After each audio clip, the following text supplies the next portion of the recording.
Looking to paint something for Thanksgiving that isn't a pumpkin or turkey? Let's break the mold with this cute Thanksgiving gnome. It's fun, fresh, and you won't believe how simple it is to create. Let's dive in.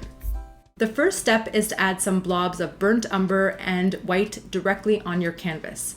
Be sure here to add more burnt umber at the bottom of your canvas and more white towards the top.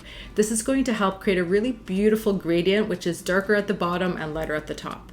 Now we're going to take our 1/2 inch flat brush and we're going to blend our colors using horizontal back and forth strokes. Feel free to add more paint as you go here to adjust the coloration. Also, don't worry about making it perfect. We want those streaks to show through for a nice rustic vibe. Now once you're happy with how it looks, you can either let it air dry or speed things up with a hair dryer. Now it's time to grab your free Gnome stencil. The link is in the description below. And also some carbon transfer paper. You're going to pop the design on top of your canvas and trace away. I like to use tape here to tape it down so it doesn't move around while I'm working on it, and it makes life so much easier. Now, if you don't have transfer paper or just want to learn another tracing method, check out this video link right over here. Now grab some titanium white paint and your 1/4 inch flat brush and start filling in the gnome's beard. I like to use light wispy downward strokes to mimic the texture of real beard hair. Once most of it's filled in, mix up some gray paint. Just mix some black and white paint together to get a nice shade of gray and add a few streaks of that gray here and there in the gnome's beard to give it just a little bit more texture and depth. And don't worry about getting it perfect just yet. We're going to add another layer of white in a later step. Now let's mix up some festive orange. Combine 3 parts cadmium yellow with 1 part cadmium red. You might need to add a little bit more yellow to make it more orange rather than red. Now once you have the perfect orange, grab a medium round brush and fill in the gnome's hat. Next, you're going to mix a darker orange by adding just a touch of brown. You're going to get a nice rust color. Use this darker shade to paint in the shadows on the right side of the hat where it's kind of slouching down and also along the brim of the hat. Then you're going to use the same light orange mix to paint in the gnome's sleeves, pants, and the pumpkin too. Don't forget to add that darker orange to the cuffs of the sleeves and the pants just to add a little bit extra pop of variation to your painting. Once the first layer is dry, go over the orange areas again with a second layer to brighten things up. This also helps cover any translucency from the yellow in the mix. And it's also a great way to reduce paint waste. Another thing is if you find that your shadows are looking a little bit too dark, you can always lighten them up with adding more of that regular orange on top of it for a more natural look. I found my shadows were looking a little bit too dark, so I just went over it with that regular orange over top. Now, before we move on to the next step, I just wanted to share some fun facts about gnomes that I learned while making this project. Did you know that gnomes are considered symbols of good luck? In folklore, they're believed to protect treasures and crops. And some people even place them in their gardens to ward off evil spirits and bring prosperity. For the next step, we're going to mix some dark brown paint. Use burnt umber and just a smidgen of black. You're aiming for a dark chocolate brown here more than a black. Now once you've got that dark brown color, you're going to use your medium round brush to fill in both of the gnome's boots. Now for the soles of the boots, you're going to grab pure black paint and fill them in. Easy peasy. That's why I love working with a stencil, because that way you don't have to worry about the shapes and you can just have fun painting it in. Now let's mix up some skin color. Combine 1 part red, 2 parts yellow, and a smidgen of brown and white as needed. So for lighter skin tones, add a little bit more white to the mix, and for darker skin tones, use less white.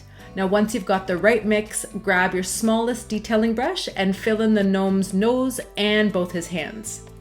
Next, you're going to mix a lighter version of the skin color by adding a little bit of white to the mix, and then you're going to fill in an oval highlight in the center of the nose. To finish, mix a darker skin color by adding a little bit more brown to the mix, and use this darker shade to paint around the outer border of the nose and add a little to the palms of the hands. Now also don't forget to outline the fingers and the hands here so they really pop against the background. Now let's move over to the pumpkin. Using your detailing brush and some burnt umber, paint in those C-shaped ridges to give that pumpkin some more texture and dimension. You'll also want to use this brown paint to fill in the pumpkin stem. Once you're happy with the ridges and stem, mix up some lighter orange paint by adding a little bit of white to your original orange paint. If you're out of orange, just mix up just a tiny bit more. We don't need a lot here.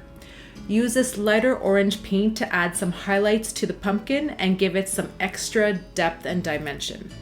Now it's time to fill in those fallen acorns. Start by mixing a light brown paint with 2 parts burnt umber and 1 part white. Use this paint to fill in the bottom portion of the acorn. For the acorn tops, you're going to mix a dark brown using 1 part burnt umber and just a smidgen of black. Use this to fill in the tops and the stems. Then you're going to grab some white paint and your smallest detailing brush to paint a crisscross pattern on the acorn tops for that extra touch.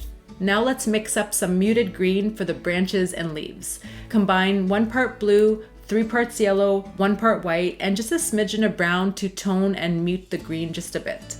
Now once you've got your color, use your smallest detailing brush and fill in the leafy branch and pumpkin leaves. I just want to note here that I added an extra leafy branch to my painting that wasn't in the original stencil, so feel free here to get creative.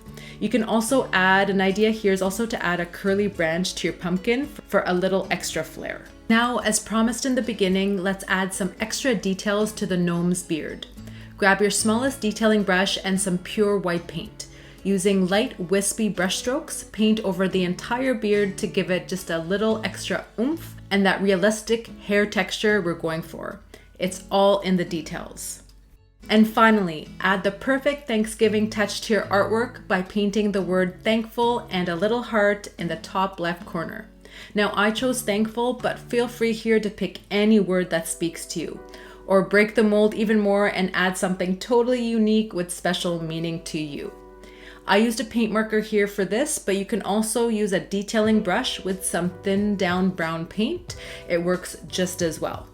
If you're looking for more Thanksgiving painting ideas that you can do with your loved ones using only 3 paint colors, be sure to check out this fall pumpkin painting on a mini canvas here. Thank you guys so much for watching. I hope you enjoyed this tutorial. And as always, sending you lots of peace, love, and color your way.